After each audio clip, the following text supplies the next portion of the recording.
Ahoj, vítam vás v novej rubrike Skateboardová abeceda. Moje meno je Kristian Gujen a budem vás prevádzať. Keďže abeceda začína písmenom A, začal by som touto prekážkou, ktorá sa nazýva A-frame. U nás tzv. Ačko a môžeme ísť na to.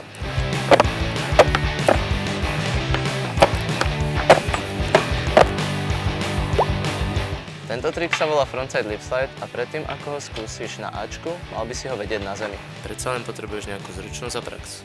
Každopádne, ak už si sa rozhodol skúsiť aj túto prekážku, tak mám pre teba jednu malú radu. Zo začiatku, keď sa učíš na tejto prekážke trik, tak ti odporúčam ísť vo väčšej rýchlosti tak, aby si rail pri najhoršom celý preletel. Je to z toho dôvodu, že aj keď sa ti trik nepodarí, tak sa nemusíš sústrediť v hlave ešte nad tým, ako sa vyhneš railu. A ak už si istejší, tak rýchlosť potom už len uberieš a trik zvládneš.